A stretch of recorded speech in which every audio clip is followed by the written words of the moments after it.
Good, almost noon. It's 11 a.m. here. We still don't have a tangible thing to speak about, in the science front, but so I will postpone discussion of science to probably later today or possibly tomorrow.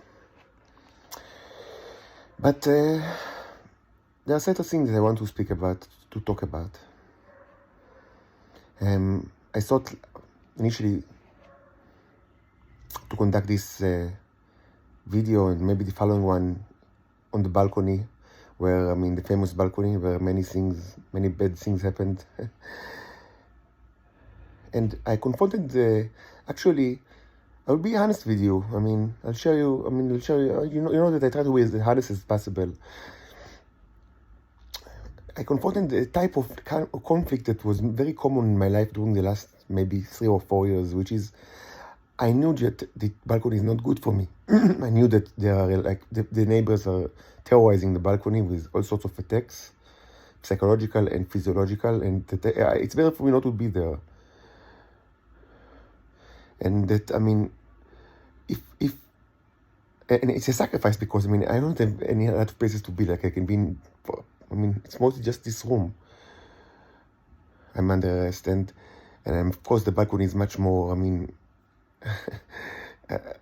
It's got air, big windows and air, and I need air and sun. I don't get air and sun, and also I know that I want to continue to paint, and I'll speak about it in a while because I haven't painted in a lot of time, and it's difficult to do it in this room, even though it's possible, but it's difficult, but it's possible, and it's mostly possible to do it. With paintings that are not, they don't require many technical. They are not very demanding in technical aspect, and also,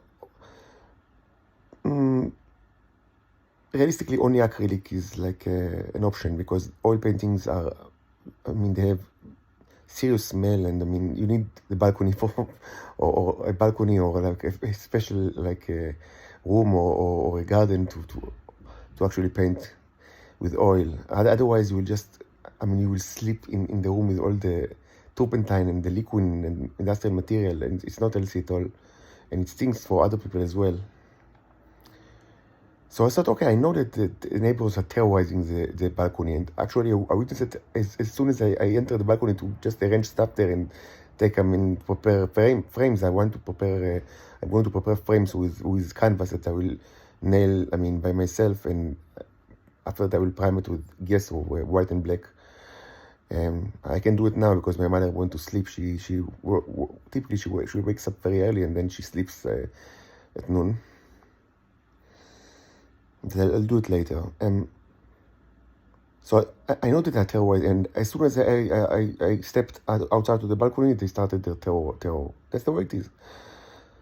And so the conflict, was something that I felt many times during the last couple of years. Should I stand up for my rights? Like, I'm a human being. Let me live. Let me be in the balcony, because they also did it in the balcony in Shoam, where they also had a balcony in the apartment they rented, and I spent a lot of time there. And there are many posts in the social media, that took place in this balcony, and they also terrorized this balcony as well in many ways. That it's not the time right now to start to elaborate on that, but there is a mountain of evidence of what they did in Shoam.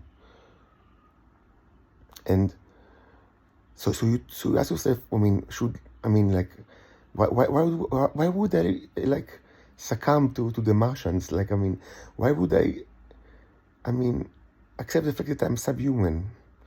But so now I actually thought to myself, okay, let's go back to the balcony. Conduct posts over there, not only in the middle of the night, but also in reasonable hours like now. And after that, paint a little bit because I want to go back to painting.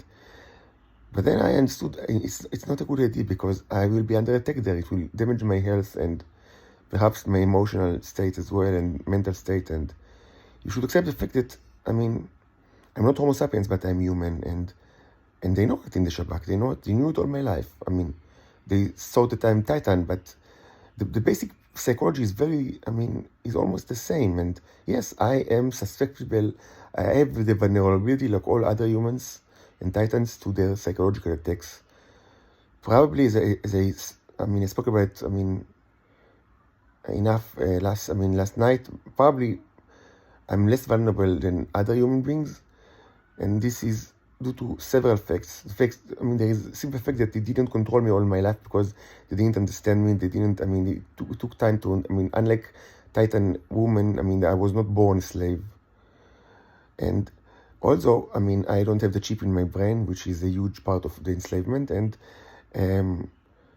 probably my biological, I have several superior biological attributes that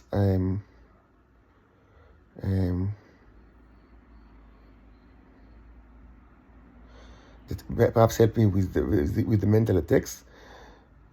And I stopped I delayed for a second because it reminded me of something funny. So I'll go just in a minute. And also, the fact that, as I said, I suffered so much during my life that it got me less vulnerable just because of the sheer suffering that I was exposed to from the hands of the Israelis. But I'm still vulnerable to these attacks, so it's better for me just not to push it because I need to think about my health and my mental state. And yes, so no, I will not be in the balcony. I will not be target for the attacks. And they won. I am a prisoner. I'm under arrest. I can only be in this room, and I will paint, but it will be done here and not in oil as I like, but in only acrylic and in a lesser way than less. In many ways, will be less of an experience, and the result will suffer as well.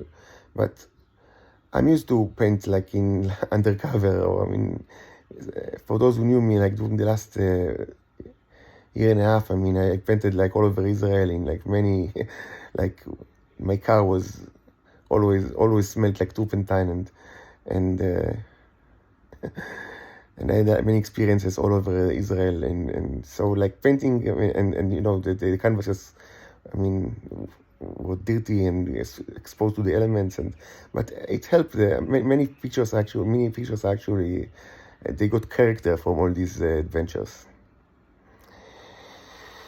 At least character, if not artistic merit. But that artistic merit is something that is today based mostly on character or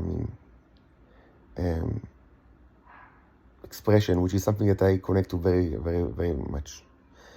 Regarding the superior biology, it's funny because I always thought since 4 years ago when I understood that I'm not exactly Homo sapiens, I remember that I asked in kind of a funny way, but half seriously, funny but with a serious element. I asked God in posts that I've written and recorded. I asked well, if I'm actually a robot, as many people say, okay, this guy is a robot, an artificial intelligence. So if I'm a robot, how come I don't have the body of a Terminator, Arnold Schwarzenegger? And how come I always struggle with weight all my life? As many people, it's not unique to me, but I also I always, in general, all my life, and still true,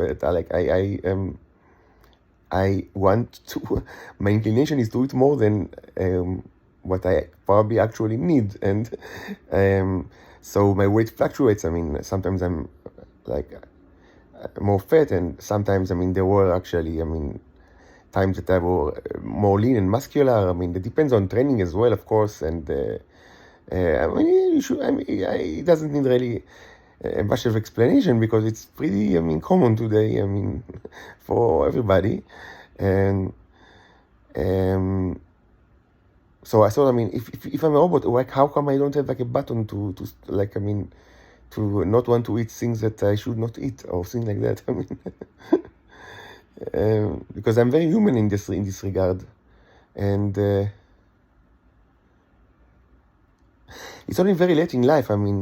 very recently, or it's not relevant at all right now. Actually, it's just funny, like, or ironic, that I learned that actually the Venusian women, many of them actually like big men, like big in big and tall. I mean, I'm not that tall. Like, I mean, I'm 184 centimeters, which is, it's okay, but I mean, they actually like big, like in all like aspect. I mean, both muscular and both muscle and fat, which is funny because I mean it's kind of like so what the fuck did I went to like I mean I went through all these like Atkin diets and cabbage diet and all this fuckery. I mean, if they actually like big men, I can just be big. I mean, it's, of course, it's not relevant because I mean I'm a monk, as you know, for the last 4 years or so, and it's, as I said, there is no horizon in Israel for me to not be a monk because it's actually very dangerous, any kind of relationship.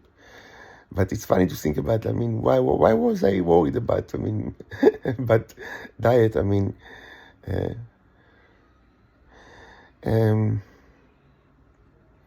even though, of course, my relationship were not only with Titans, but also with Homo sapiens women, and yeah, I had more success, like romantically, I think, when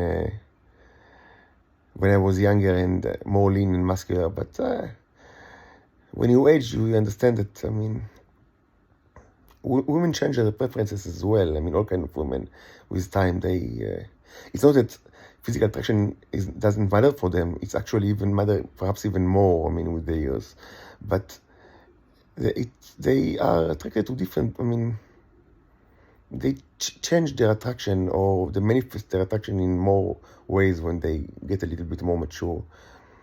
I don't know why, but that's the way it is. So yes, probably regarding Titans, many Titans women, just their natural inclination is actually to prefer big men. And it's interesting. I mean, because everything human is interesting, and Titan is interesting, and you can, I mean, speculate about, I mean, the society where they came from, and I mean, the scarcity of food, perhaps, and scarcity of like big men. I don't know. I can only speculate, but it's interesting. It's interesting to speak about this planet. I mean, I have so little information regarding the planet where they came from. It's not my planet. I mean, it's not my place. I've never been there, and it's very interesting to think about, like, a place that, I mean, with very long nights and days, like the poles in Earth, but everywhere it's like that. And I have a little bit of divinations, like prophetic views of things that are actually happening on Venus, like regarding the flora, fauna, the Chai v'Tzomeach, like the animals and flowers. And I mean, I want to, when I'll have more time, I will dedicate, I mean, certainly painting, like oil and acrylic painting, for this issue, because it's very interesting to put the divination on canvas. But I've never been there, and I know very little about it. I understand that it's actually, I mean, as opposed, I'm dramatically opposed to what people say about it. I mean, it's not only that, I mean, it's not true that I mean, it's not hell and not like 90 atmospheres and 500 Celsius, and I mean, of course, but actually, as I speculated long ago, during the blog years, like maybe 3 years ago, even more, it's probably covered with a lot of water, even more than Earth, if I understand. But I'm not certain about it. But it's not that important right now. The really interesting issue about, I mean, perspective about Venus is the issue of the day and night. I mean, they have that long nights, so how can they, I mean, what do they do? I mean, and they don't have technology, but actually it was like that in Earth, in many places in the North and South Pole as well, so it's not unheard of. And I have visions. I mean, I'll give you a spoiler about giant flowers that actually have like a little bit of fluorescent light, which is, I mean, it's really minor, I mean, in absolute terms, but I mean, in the complete darkness, it gives, I mean, it's much more than nothing. I mean, I should, I mean, paint it someday. Because, I mean, the problem with Venus is they don't have, I mean, it's not only the long night, but they actually, if I understand correctly, it's like in Nightfall of Asimov, the famous short story that was actually extended to a novel with Robert Silverberg. I've read both and liked them very much when I was very young, like when I was 11 or 12, and so it's a place where it's not only that the nights are long, but they don't see the stars, if I understand correctly. So the night is pitch black. I mean, but it's certainly not pitch black, because this way I don't see how any civilization, even the most primitive one, could have evolved. So they have this fluorescent lights, and they probably have some kind of like aurora borealis and things like that. So, but it's very, I mean, it's very interesting to speculate about planet, and probably they don't have a lot of food, because that's how Paleolithic like people are, and maybe it's, I mean, it affects women to, I mean, to be attracted to big men, which, I mean, it's not unheard of even in modern times in the Earth. So it's not creepy or something like that. So it's maybe it's not a thing that should be explained very, very much. But I mean, today I mean, it's only a curiosity. I mean, from the point of view of Homo sapiens, I mean, during the specific period where we lived, and we, like everybody, as I said before, I mean, everybody is so obsessed in the modern, like in the Western world, with weight. Like, I mean, you should always be on a diet, and you know. So, and as I said, I'm not stranger to this notion at all. I mean, because, like, you always need to eat right, and you know, not too much fat, not too much this and that and that. And then I mean, after you've spent like so many years with diets and stupidity and Atkins and I don't know, Mediterranean diet and cabbage diet and bread diet and what the fuck diet, and then you actually find out that, I mean, there's potentially like a huge selection of women that cannot have sex with anybody but you. So you are, I mean, basically, you don't even need to think about it. But on top of that, they are actually attracted to you because they like big men. But on top, I mean, all this is kind of like, it's totally irrelevant, because you can't have sex, because, I mean, the Shabak will use it against you to actually, I mean, to rape you and murder you. So I mean, why? I mean, it's so stupid and evil and funny in a very evil way.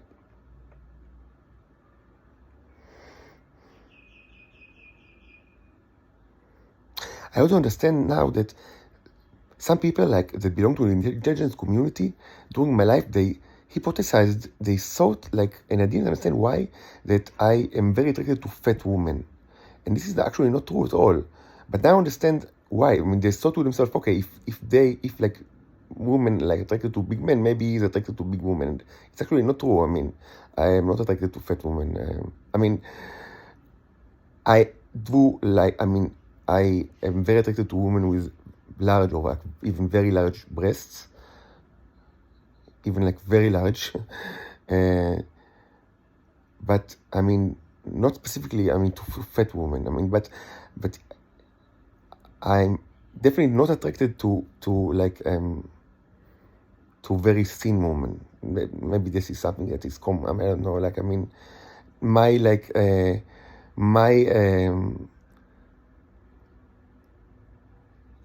mean, my terminology, or it's more accurate to say my scale is much more lenient regarding what exactly is, I mean, is considered normal than, I mean, the common beauty standards today. I mean, like, I mean, as I said, I'm not attracted to fat women, but I mean, I consider women to be fat. I mean, only if they are much fatter than, I mean, other people today, I mean, consider them fat. Like, I mean, my standard is much more like relaxed on the matter. So I mean, if like a woman or a man is, I mean, not from sexual point of view, just like, I mean, evaluation point of view. I mean, if woman like is, I mean, the standard for me is much larger for like for what constitutes normal. I mean. And I think it was like that actually throughout history. I mean, as I said, I think that it's just this generation, or the last two generations are very messed up with regarding this issue. So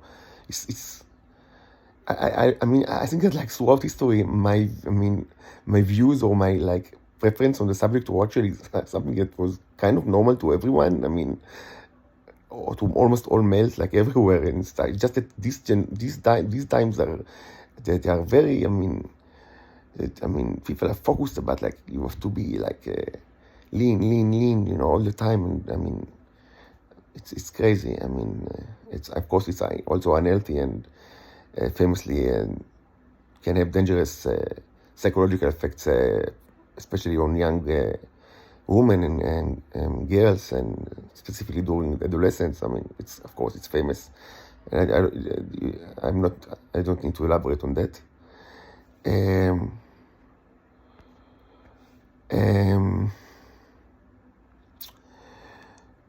So where were we? Yeah, so I lost my thread, but it's not a very important post. But okay, so there is actually one thing that I would like to speak about, because it's interesting. I think it's exemplified the way that many times I navigate. The quest of my life, which is a very dark and lonely one, because no one helps me and I'm alone, and everyone is like, try to push the misinformation on me. So one of the tools that I have, I have, rational tools, scientific tools, psychological tools, divinations, religious, divinations, but also a very important tool is the literally analysis of my own life, which is to say, I look at my life and I say, okay, my life is not predestined to nothing. I have, the freedom, free will. God granted me with free will, and also He granted other people with free will. So if Israelis will want to kill me, they can do it. It's not. It will be very, very bad. Very harsh mistake. But I didn't get like a ticket that from God, like a plot armor. This character should stay alive. No. You have free will. I have free will, and we all. Responsible for our choices. But I do understand that in order to understand several big conundrums in my life, it's most beneficial thing is actually to attack it or to approach it from a literary point of view, to think like, does that make sense? Like, is this like plot twist make sense, or maybe it doesn't make sense at all from a poetic point of view? And it's difficult to explain, so it's best to just give examples. So and now we are, it's kind of like a thing like that. So the question it's kind of like it starts as a scientific issue. Several people asked me that already, and even actually my daughter asked me that, and perhaps even in Bal through my daughters. Like, we don't speak, we are not allowed to speak directly, but I think she asked me this through the daughters. But several people asked me, in all the intelligence channels, like, how do you give the commands to the neurons? You say that you actually, affect their behavior, but how is, we understand what replicate, what it means to replicate. Okay, so you put a bug and they replicate the legs or all the bug or whatever they can do. But you always say that it's much more complicated than that, and that it's actually practice exercise in communication. But how exactly communication actually takes place? So it's a very interesting question, and you should understand that I do not need to have all the answers myself in order to advance with my research, because I proved in several different ways and different mythologies that those creatures, the neurons, actually possess symbolic language and symbolic thought, and that was the important thing. And okay, so now we are one of the scientific fronts that I swim in, or I march in, is the front of and which is, I think, it's incredibly important one, of how you create contact with these creatures, not only by giving them command, but by understanding them. And there is a lot to understand from them, and this is something that actually many scientists reached maybe conclusions that are much more thoughtful and intelligent and far-reaching than myself, because I posted many creations of the neurons, and I know for a fact that many scientists, several scientists looked, watched and came to all sorts of conclusions that I myself cannot understand, because I am just a layman in I'm not a scientist. I mean, and I mean, I've studied computer sciences, but not much more than that. And of course, I have a very strong background in the humanities and religion, as you understand, and literature. But again, I'm not a person of science. So it's a huge exercise in communication. And one of the main questions is, so you call yourself a Lord of the Ring, half jokingly. I've said, like, I mean, with regards to the British royal family, I said there are many kings and princes, but I mean, there is only one Lord of the Ring, like, in kind of like, in a snobbish way that, I mean, you might have like your, I mean, 1,000 years of royal ancestry behind you, and I don't know how many billions of pounds and castles, like, all over the place, and I mean, you were born into like, and like, I have basically only one like pair of good like pants that I almost always use, and like, especially now that I mean I moved and many things were not, much of the clothes didn't even move here, and I didn't have much to begin with, and so like I wear always all one pants, and you were born into like giant I mean closets with, I don't know how many suits, but I mean yeah, but I just a second, Ken. Toda. I mean, yeah, but I mean, don't try to like do no tricks on me. Like, I mean, I'm always paranoid. I mean, you should understand that I'm paranoid for a reason, because, I mean, if you told me, man, like you have something with the royal family, I'm not going to think, okay, how do I mean, normal people will think, okay, great, how do I make money of it, or how do I like become famous for 15 minutes or more, or things like that. But you need to understand, and maybe many of you already understood, to a guy like me, when you said it, I mean, you tell him that, I mean, he just immediately think, okay, so how these people, I mean, which I don't know nothing about them, but they're probably very bad, like, but they're probably all sinister and crazy, and like, and like Blackaderish, I mean, and like conniving, I mean, and the only possibility they can actually, I mean, even contemplate is that they will try to hurt me in any way, I mean, and because that's the world that I live in. I mean, you need to understand, this paranoia is something I wasn't born with it. It's what most of my life I lived like a normative person. It wasn't my nature, but the last couple of years were, I mean, it's a reaction to the world I actually live in. I mean, for a person like me, you tell me about you try to, I mean, you speak to me about the British royal family, I immediately think, okay, how are these bastards? I mean, I don't know nothing about them, but how are these bastards going to try to hurt me? And how do I use the Neros, both like the ones like the nanobots and the spaceship, because the Neros are also, and it's a very important thing to remind everyone. The Neros are, there is duality, which is, I mean, it's I created on purpose with my terminology and my art since many, I mean, like at least a year ago, that there is a duality. I mean, here that Neros are both nanobots, but they are also spaceships. So I mean, so I think like, yeah, I mean, automatically think, so how are they gonna hurt me? Because I mean, I don't imagine any kind of possible relations, I mean, with anyone, not, I mean, anyone, and I mean, and of course that, I mean, and naturally, I mean, or not naturally, but I mean, naturally to my place in life and my paranoia, I mean, it's even more, I mean, pronounced that it will be so with people of power, people that have power. I immediately think, okay, so they're going to sabotage my life, like, so I need to prepare for that and counterattack with like my robots and my spaceships and what's not. I mean, you need to understand, that's how I live, that's my life. And it's not my nature, and it's not something irrational, it's a rational reaction to, I mean, the way that Israelis treat me for a lot of time now, and specifically the last, I mean, 3 or 4 years, or even more, 6 years, I would say. So I mean, I've kind of like, I mean, it's not a reaction, but it actually comes from fear and from insecurity and from paranoia, that I say, I don't care. I mean, you can be a king or prince and have, I mean, billions of whatever and castles and fine clothing, but I mean, there is only one Lord of the Rings. You do not control the Navy. I mean, there is only one commander of the Navy, and that is me.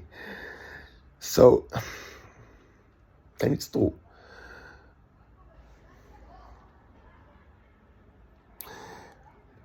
So I was actually, the question of how do I control the Navy was a main subject of my blogging for like more than a year now, and it was much, I mean, a year and a half or even 2 years, and it was, and since I started to my occupation with art, specifically painting, but later also sculpture, I mean, but specifically acrylic and oil painting, it was a major, I mean, theoretical issue that I've spoken about a lot, of how I not only control but also communicate with the entities, the powerful entities that I sensed, like I knew that they exist in this world, and I knew that I need to communicate with them, with that. And this issue is, of course, strongly related to the issue of the symbolic language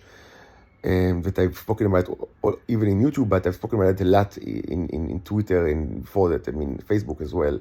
And because it was a major theme in both my art and my science, like my art and science together. But until very lately, until just, I mean, a couple of weeks ago, I always imagined the entities to be the spaceships, actually. Not the nanobots, even though I speculated about the existence of a nanobot since like at least 3 or 4 years ago. I've written about it as well. I called them bananot, like an anagram of nanobot in Hebrew, and also perhaps in other language. But I never thought that they are that they are so. I mean, I was stunned by. I mean, when I actually, I mean, with you, it happened just now, during 5 or 6 weeks ago in the YouTube stage, when I actually watched them and start to the research that currently I'm occupied with it, much more than I put art aside for a month or so to be occupied with the nanobots, and this was actually a desperate move because I understood that, I mean, the Israelis just, I mean, they took my daughters from me, and the only way for me to get them back is to just fight them. And fighting, I mean, I understood that nanobots could help me with the fight. It's horrible, but that's, I mean, again, that's my place in life. I mean, that's where I live. That's my life. So, I mean, I never actually imagined that the nanobots are actually so smart, and that they consist a civilization of themselves. And yes, I mean, my art since more than a year ago, I mean, you can see the duality, which is very explicit. I mean, it's not something accidental. The explicit duality of space and the microscopic scale, and the idea that, I mean, both in function and possibly also in design, the creatures that I call neros could be both, I mean, starships and nanobots. And I mean, actually now, I mean, lately, I mean, I've also speculated something that is incredible. Possibly it's kind of like incredible to think about it, but it's just a theory, an hypothesis that I also presented to you, that perhaps they are not only similar, perhaps they are actually the same things. I mean, perhaps the nanobots are actually, and the spaceships are the same. They are not only look alike or function in similar ways, perhaps they are the same, because the nanobots can I mean, do stuff outside my body, which is the subject of this blog, I mean, this channel. So, I mean, perhaps they can go, and we know that they come in a huge variety of sizes. It's also one of the things that were established about them very early, that, I mean, my microscope is, of course, limited, but, I mean, any kind of magnification that I use with my microscope, which is from like 660 to 1500, I mean, any kind of, and it's very big scale. I mean, I've seen heroes all around, and so, and they're all busy. They're all like, it's not like the small ones that don't do anything. They all do things like, and so you can say, okay, maybe they start in a scale so small that we can't even contemplate, like quarks or boson Higgs or something like that, and maybe they grew as large as spaceship. Who knows? So it's only, so, I mean, I've had this duality of spaceship and nanobot, but with regard to the symbolic language and to the actual location of how to communicate with those entities, I was almost solely occupied with with the question of how do I communicate with the commanders. I imagine them like as sexy androids with like female androids with like very big boobs. Android like me, not really. Not really android, like just people of my kind that I'm very like I'm like Eddie from Bear Island. I've spoken about it a lot in the past, like the animated character of Eddie. It's like a bear that is. He doesn't know anyone that belong to his race in the world, and I know that they exist, and I even know that they are asleep. In several places in this solar system actually, and they should be awakened. They are in Tartaros. Literally, and they should be awakened. But I don't know how to get there. I don't even know how to get to Mars, which is very close, and some actually, they sleep in moons that are much, farther than Mars, and but if I get to Mars, actually, like I have. It's not just theoretical, actually. And I spoke about it in the past several times, that actually a few hints, like specific hints, like where in Mars they are located. So it's not entirely, like, it's not just mythology. It's like this aspect of my own, like, story that actually it contains a couple of specifics that I never shared with my audience because it's not relevant. So if I'm going to tell you what I'm going to do with this, say this place in Mars, so what? You're going to go there? No. Nobody went. Mars is still a big unknown, and there are also. Yeah, it's funny, but actually, it's some of it is actually very concrete. It's not just in my world that you come to understand. People that actually read or listen to what I say. That the symbolic and the concrete are mixed together, and something can be very symbolic and mythological and religion, related to religion, but at the same time very specific and rational and down to earth and scientific and with purpose and geography in specific places in the planet Mars. Like, so yeah, desperate. I feel that like Homo sapiens are all disgusting creatures, and this includes women, and like men and women are disgusting, and I have duality. That it's not a secret that I have my attitude towards the Titans, specifically the female Titans, is complicated. I feel like Moses and the Hebrew slaves, but even less. Even more in conflict with them than he had, because they generally they liked Moses. Not all of them, and they didn't. They gave him the hardest time, and it's famous for how much he suffered from them. But in my place, my situation is even more conflictual, because on the one hand, I really sympathize with those people, and I spent a lot of energy during the last couple of years to do whatever I can to understand the situation, to do whatever I can within my small. I'm alone, but to do whatever I can within my capabilities to help them because I think that they should be rescued. I think that they are slaves in Israel, and they should, not only me and my daughters, but also all the Titans should be rescued from this hell. But at the same time, and it's always, I don't have many good personal experiences with Titan women. They are fucked up. They are, in Israel specifically. Perhaps it's different in other countries, and I really hope so. But in Israel, they are, all of them are, including my people, females, women that are actually related to me.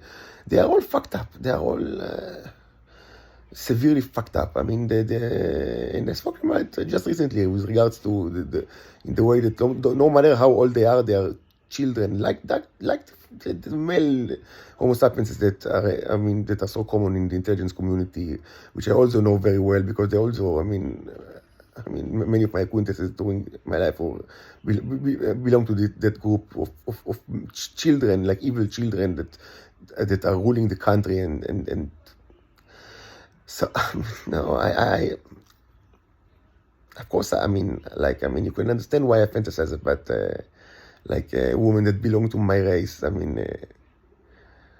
I mean, I'm glad also to meet and to have friends and to be friends with males that belong to my race. But romantically speaking, you can imagine why I am why I picture the I fantasize about commander of spaceship. It is actually, let's say, an android. Even though, what does it even mean? Like me, but I always think, she must be like, she's like, of course she has like, she looks like Lynn Crow, or I don't know, but with space suits, of course, and like, and like, yeah, or Lucy Wilde. Yeah, why not?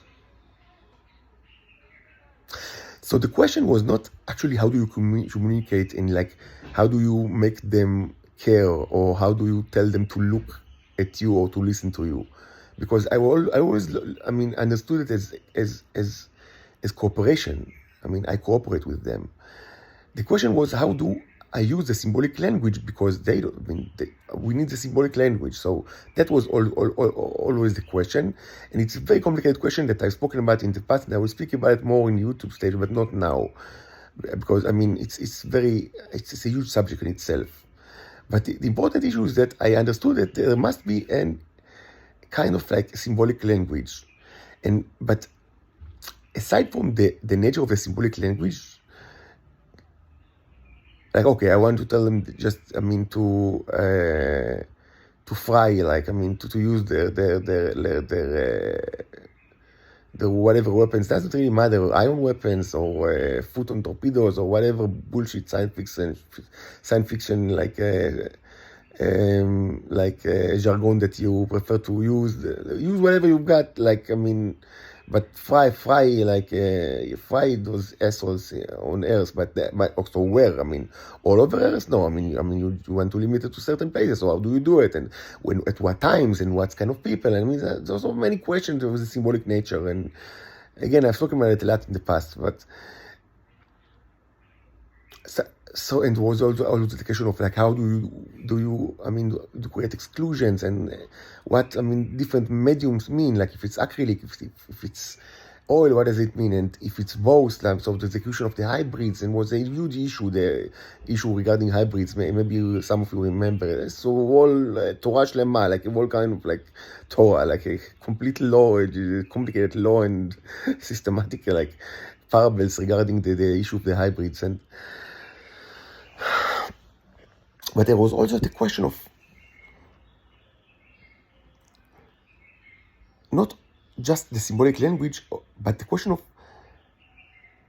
where and how you present the paintings and the sculptures, because we communicate with paintings and sculptures, in a way that will be effective. And that question bothered me a lot, and I many posts like in the past were related to this question, and I've never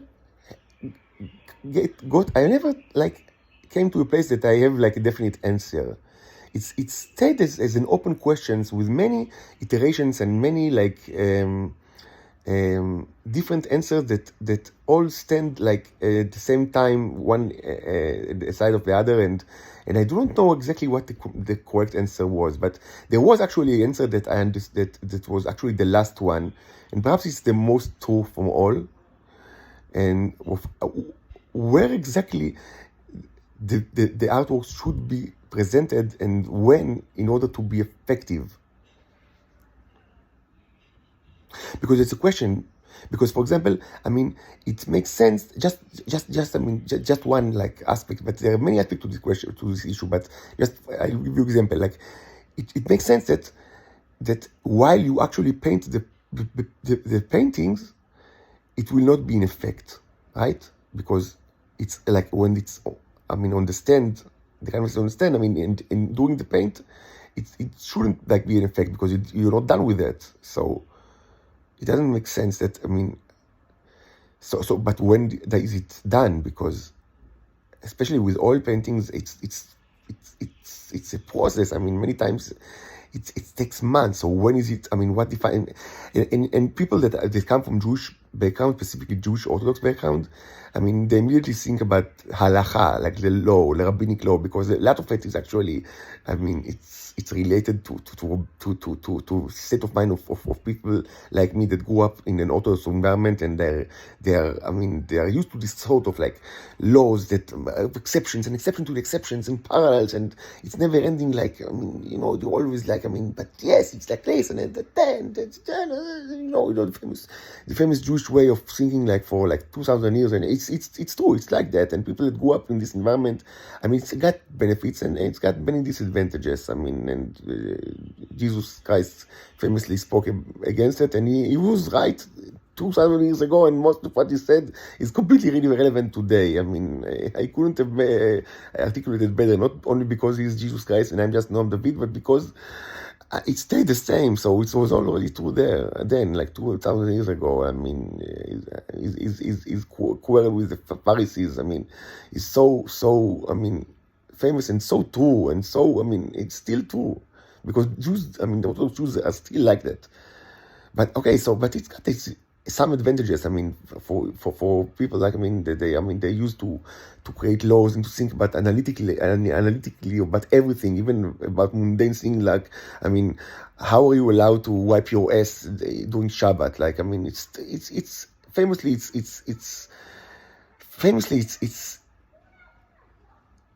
very quickly becomes stupid. And again, Jesus already spoke about it.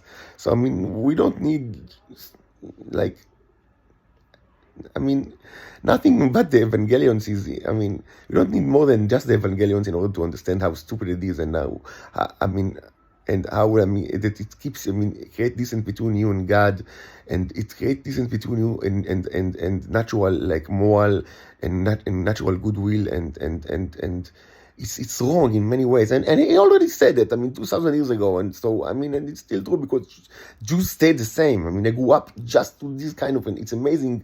I grew up just like that, and so I can understand the criticism so well, but I mean, so you got, I mean, you get used to that. I mean, you study Gemara, Talmud, and Mishnah, and you said there's always laws and exceptions. You always think about, like, but how it's I mean, how is it going to be interpreted, and how is it? I mean, and everything needs to be consistent. Like, I mean, there is the burden of consistency that I mean, normal people don't always think about consistency that much. But I mean, if you were raised on the Torah and Mishnah and Talmud and Rishonim, Achronim, Parashanim, Rashi, and you know, and Shulchan Aruch, and Kitzur Shulchan Aruch, and the Sfaradi Kitzur Shulchan Aruch, and Ashkenazi Kitzur Shulchan Aruch, and whatever, and so you always think back, yeah, but how is it consistent? I mean, yeah, I understand that I can eat this kind of cake, I mean, in Shavuot dinner, and the paraf, and that, I mean, Haftarah of the Shabbat Hagadol should be this thing and not the other thing, and I mean, like, I can drink from doing Shabbat from this cup and not from the other cup, and you can use like the plata, like the whatever. If you put the chun, the chamin, yeah, so you need the way to use. I want to say, but how is it consistent? I mean, it should all be consistent, like in kind of like in a cosmological way, and like, I mean, there is a never-ending discussion, like for thousands of years, tries to actually make everything consistent. I mean, so much of it is just trying to that every aspect of your behavior, and not only your behavior, your understanding of history and reality and understanding of human being, everything should be in a way consistent. You have this burden of consistency that are always on you, and I mean, so instead of like just, I mean,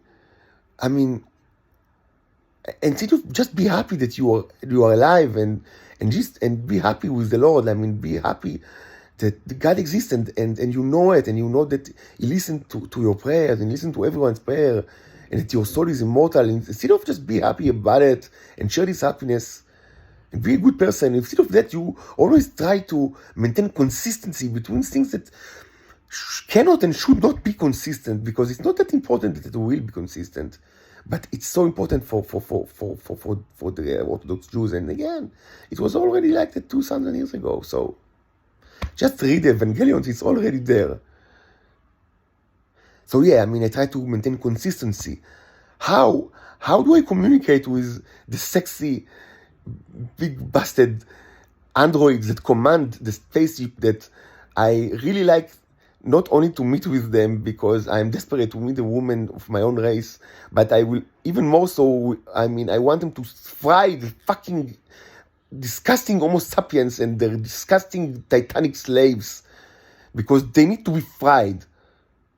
Like deep fried with radiation. So I need to communicate this issue to the sexy commanders. But I mean, it should be consistent. It should be in a consistent manner. So there is so much thought about the consistency.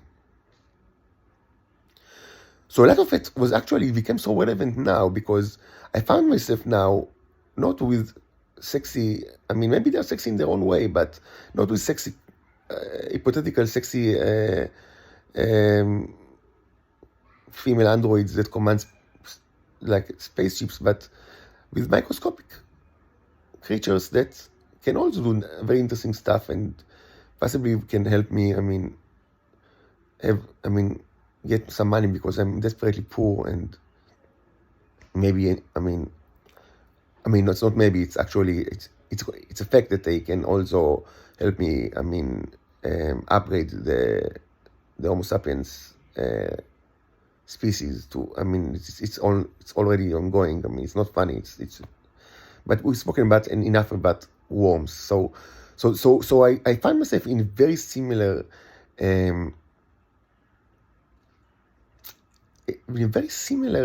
position, because yes, okay, so there is a symbolic language, and part of it I actually spoken about already, like how do you represent gold and things like that. But there is also the question of where exactly are these things should be located in order to be effective. And this is similar to to the issue that I already had with regards to the spaceships. And there were many answers along the way, like it should be hanged in the wall where you sleep, or it should be hanged on the wall where you, where you have sexual, when you have sexual relationship. But I do not have sexual relationship. I only masturbate. So maybe it's enough. I don't know. So masturbation does it constitute sexual relationship? Again, the halacha, the rabbis, the rabbinical thought. But it's not my house. Like, I live in an apartment which belongs to my mother and her husband. So, and I'm not in good relationship with, not always with my mother, but certainly not with her husband, which is actually, of course, Shabaknik and, scumbag like all the Shabaks.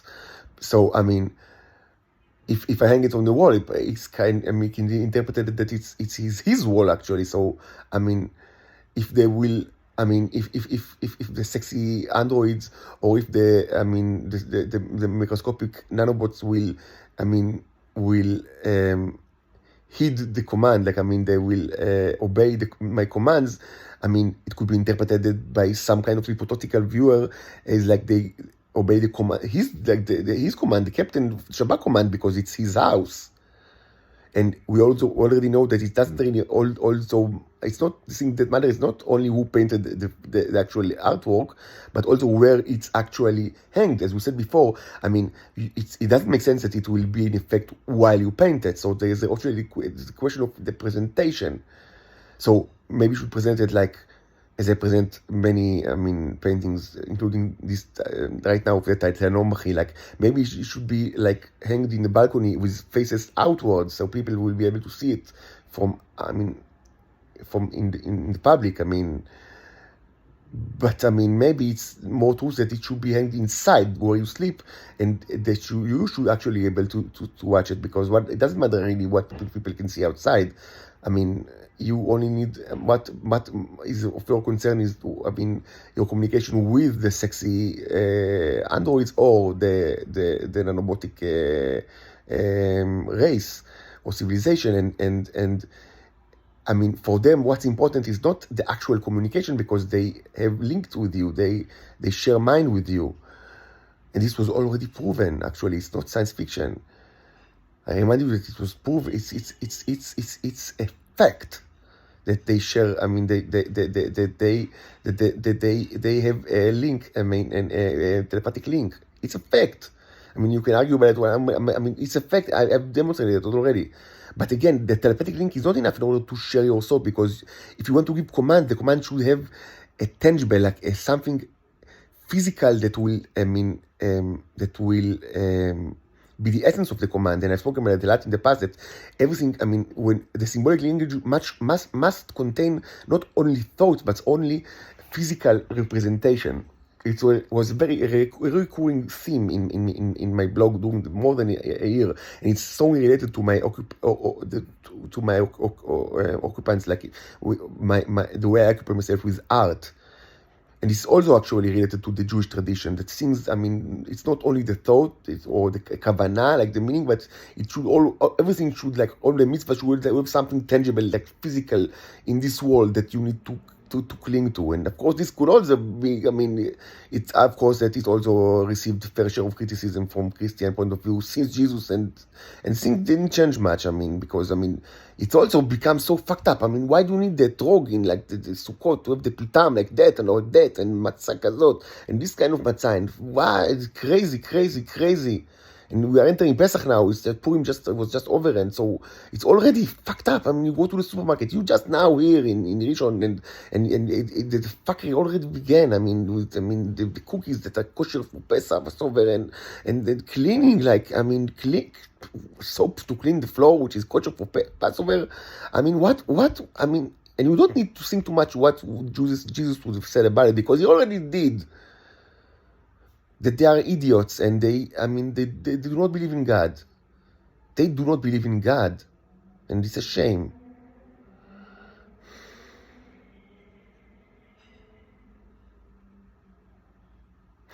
Okay, I need to finish this video because I don't want to make it that long, but I will not keep you like on a cliffhanger, and I will give you the last answer that I had regarding the effectiveness that I had with the sexy androids. And this, I think, is also true. I mean, potentially true for the nanobots. And I'll tell you why it's so. I mean, it makes sense from the literary point of view, which, as you remember, I spoke about the literary point of view. What actually matters is, I mean, that I need to create several, like, not one, but at least two different representation of the object that I want to signify, and it could be done in different mediums. This is something that I spoke about a lot in the past. I don't want to repeat myself. Even in YouTube, I think I spoke about that things that are done in pairs, that you do things in pairs,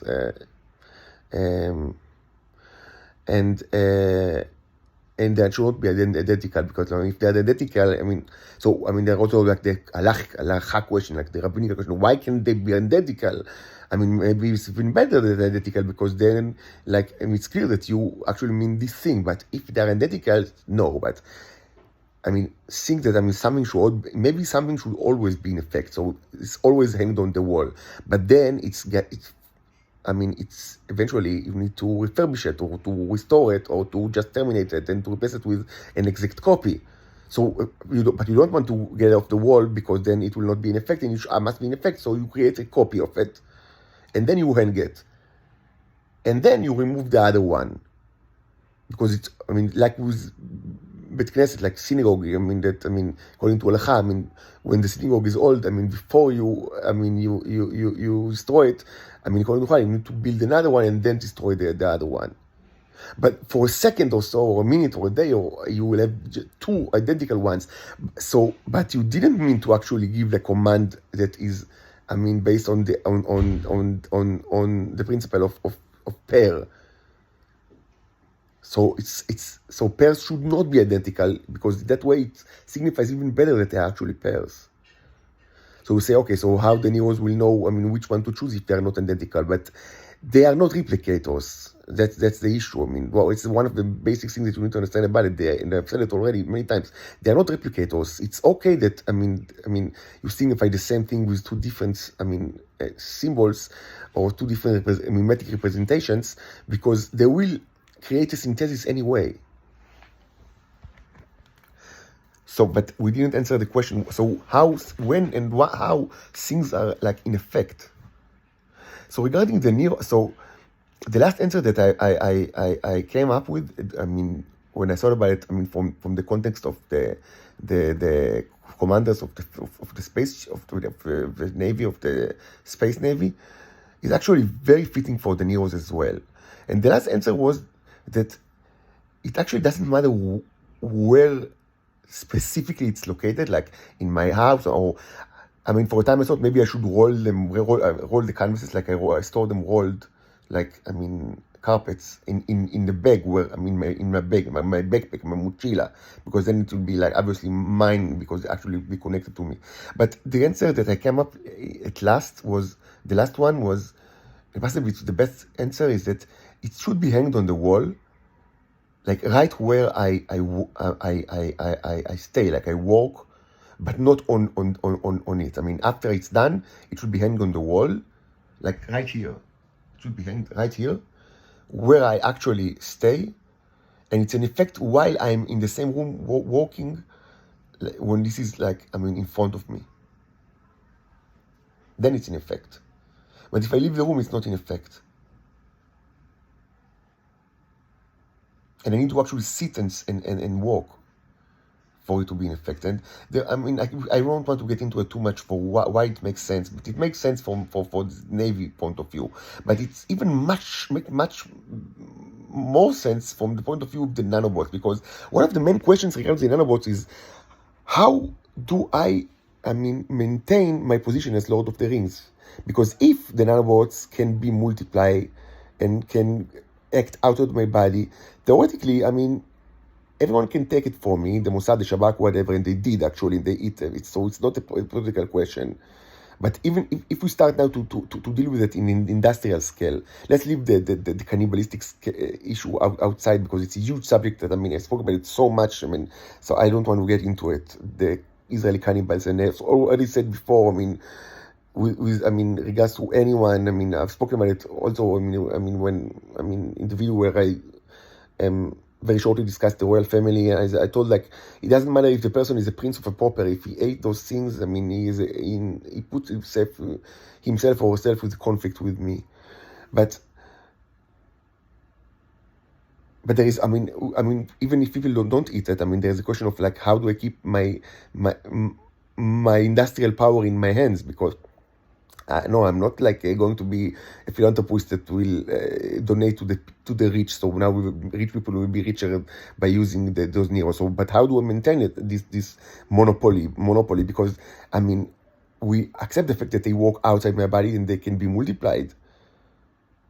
And if I like can give them a command, other people can give them commands as well using the same symbolic language.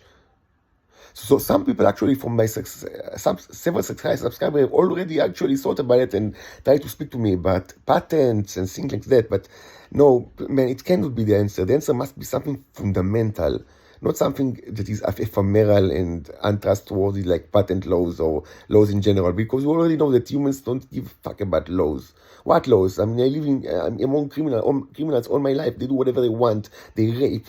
They steal.